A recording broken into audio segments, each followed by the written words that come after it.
anyone can show a nation betrayed by Donald Trump how to defeat him, it is the city that gave rise to him.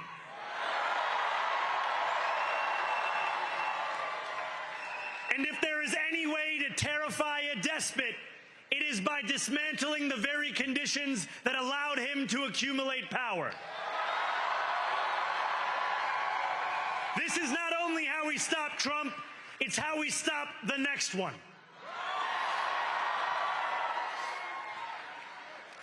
So, Donald Trump, since I know you're watching, I have 4 words for you. Turn the volume up. Let's get some analysis from columnist and political analyst Aisha Sarwari, who joins me live from Atlanta in Georgia. Thank you so much for being with us on the program. This is indeed a historical day, not just for New York, but for the country as a whole. What is your initial reaction? As somebody who was born in Uganda, I think that this is a time for Ugandans. As somebody who is from South Asian descent, this is a time for South Asians. And as somebody who, looks at America as a place truly holding to its promise of the melting pot, the diversity, the place where you can be anything you want to be as long as you work hard or are honest, I think this is really a dream come true. You mentioned the diversity, and something that he said that stood out to me was that he was unapologetic for being Muslim and an immigrant, and that hits home for many Americans, especially in New York, who faced racism in recent time that has been fueled by Trump immigration policies. Mamdani has really been hit by some of the most vile, some of the worst form of Islamophobia and hate speech that I have seen to date. It really is quite historical, the levels of disrespect and dehumanization he experienced during his campaign. And yet he responded to it with absolute respect and dignity by, just speaking to the importance of the American values that he was holding dear, and that really rang true for a lot of people.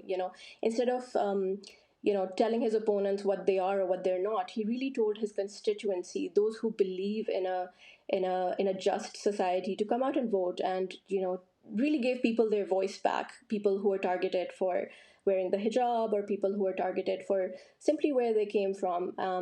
He said that's not the America that I believe in, and people have voted, and I think that is really a testament to America changing. And it's really a nightmare for white supremacists and their claim that there's creeping Sharia. There isn't creeping Sharia as much as there's creeping diversity and inclusion.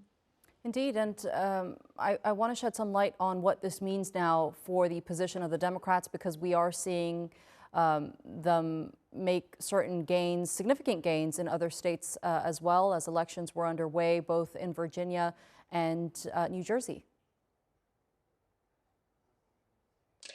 I think Mamdani said one thing very significant that resonated with me. Cuomo was from his party once, and the divisiveness of American politics when it comes to deciding who America really belongs to. He's really put a dent in his own party's politics, and anybody who would use hate to fuel their agenda. I think this is a beginning of the end of politicization of what you call racism and bigotry. I think people have really come out in hordes to say that they're a bit sick and tired of that kind of America. We hope that this will mean more gains for people who are actually truly representative of places like New York, where the reality is that it is a growing melting pot for people from all around the world. And if you go a few generations back, even our current president's ancestry is from Germany, from what I understand. So he and others are representing the idea that America is a place where you come to for innovation, for respect and dignity, and creating a team of rivals, if you may, to bring to life important things like affordability in America, which is a huge problem right now. There are way too many poor people on the streets. Okay, Aisha Sarwari, political analyst and columnist, thank you so much for being with us here on TRT World.